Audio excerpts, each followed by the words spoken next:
All right, what's this big monster sandwich sitting in front of me? This is a chicken and tomato sandwich with walnut pesto cream cheese. And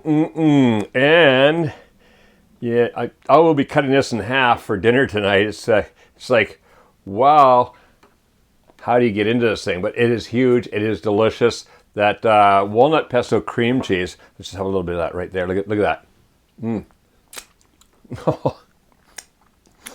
Absolutely fantastic. So, really easy to make. There's no cooking involved. You just get pre-cooked chicken. I pick it up at the deli, but you know, wherever. And then put it all together. Probably the most work is making the pesto. You can quickly throw that all in the blender and away you go. So in no time you could be eating a sandwich. So let's go in the kitchen and make some right now.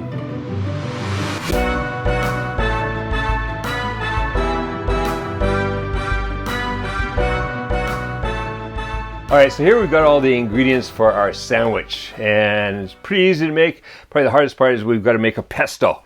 But first of all, the chicken. This is 10 ounces or 280 grams of cooked chicken, or thereabouts is good. And it's been shredded, just gently shredded, not fully shredded, but lightly shredded. Now, if you don't know how to shred chicken, there is a kitchen tech video on our Patreon, and I'll put the link down below so you can go check that out. Also, here, bread. Now, for the bread, with chicken, I like something of a softer bread. Like usually I'd use a baguette or something like that. But the chicken is a softer meat, so a little bit of a softer bread to go with it. So today I'm going with a ciabatta. This is fantastic. It comes from one of my local bakeries. They make a really nice ciabatta, nice and soft, with a nice crust on the outside. And about that size. So we're looking at a large ciabatta bun, just about a loaf. Over here, I've got 6 ounces or 170 grams of cream cheese, which has been sitting out at room temperature. I've got 1 large tomato sliced. Then, for our pesto. Well, here we've got 1/3 cup of olive oil, 1/3 cup of walnut pieces, 2 tablespoons of dried basil, 2 garlic cloves crushed, and 1 ounce or about 30 grams of Parmesan cheese, freshly grated. So, first thing we're going to do is make the pesto, and we're going to do that here in the mixer. Do that in the food processor too. I like to do this in the mixer because it's not such a big volume, and in the food processor that doesn't always work that great. So, let's toss first of all, I'm going to toss in the walnuts. I want to chop them up. So, let's go on that. All right, I ran that for about like half a minute until we've got basically fine pieces in there. Perfect. Now let's just toss in the basil. Let's toss in the garlic. And what I want to do now, I'm going to take this top piece off, because as I'm running this, I'm going to drizzle in a bit of the olive oil. So again, put that on. Let's put that on the mix.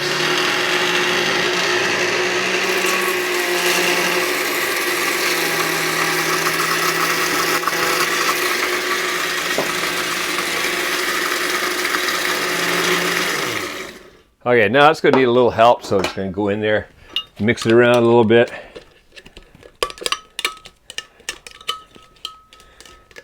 All right, that's going to be fantastic. I'm going to mix that up a bit more, and then I'm going to add in that Parmesan.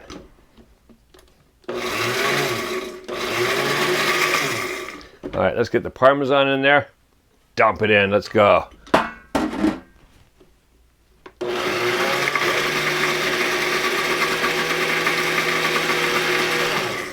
All right, again, that's going to take a little help.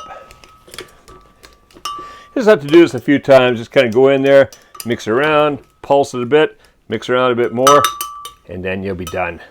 That's going to be a really nice pesto in there. I'm making a bit of a thicker pesto than usual because of the fact that it's going to be put into the cream cheese. I don't want it to thin out too much. I don't want it running out of the here. I want a good thick paste.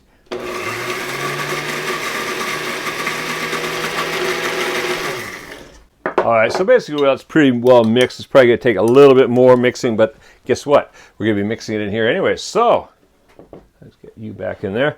First, let's get the cream cheese into a large bowl. And I want to do with the cream cheese, just want to kind of, oh wait, I missed a little bit. Cream it a little bit. We want all that cream cheese in there. There we go. Let's get rid of some of these things out of our way. And move that over. Okay. So I'm going to cream that a little bit, soften it up some more. And then I'm going to start adding this wonderful pesto mixture. I say this is a really thick pesto compared to usual. Usual, if I'm going to be using it on pasta or something like that, I would make it a little thinner, a little bit more olive oil in there.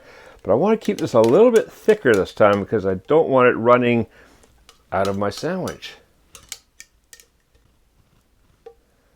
This is when I wish the internet had smell-o-vision so you could be smelling what I'm smelling right now. It smells absolutely fantastic.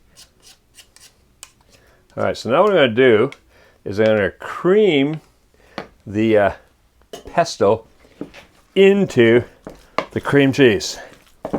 This is going to make a fantastic base inside our sandwich.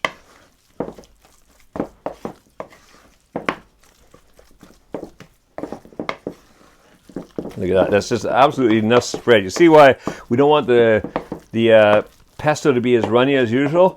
Because this is going to make a perfect spread, just like that. That is great. Okay, so now we've mixed that.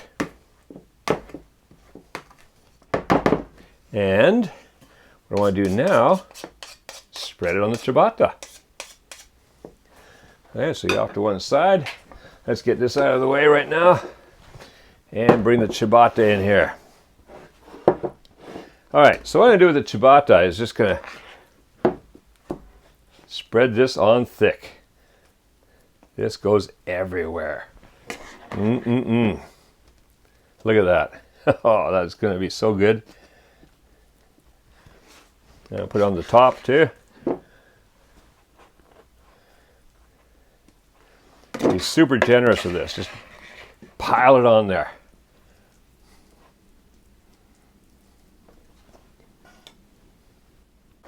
All right, that is looking fantastic. And now, I'm going to make sure we spread that out evenly. Now, we put the shredded chicken on the bottom half. Just mound it up on here. Look at that. I'm getting hungry.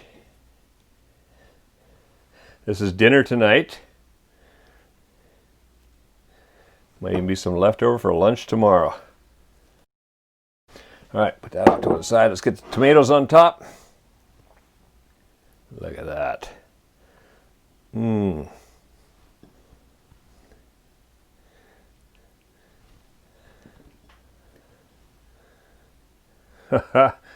That is barely going to make it. And I think we're going to use that piece instead. There we go. All right, and get that on top. Squish that all together. There we go. That's going to be a fantastic sandwich. Looking forward to that tonight. Enjoy that. All right, so if you like this recipe, you want to see some more, make sure you check out the channel. There's a lot on there. Also, there's more coming every Monday, so make sure you subscribe. Now, also, if you're not yet a patron of Kuma's Kitchen, well, consider becoming one because it helps support all these original recipes that I create. And also, you get all kinds of goodies as a member in the Patreon community. You get things like the This is Japan and This is Japan Hiking, which are super popular, and also focus on ingredients and kitchen tech and all those other goodies that are in there. You get all the inside story. So consider that. The link is down below. Now go and make yourself this fantastic sandwich and make cooking fun again with Kuma's Kitchen.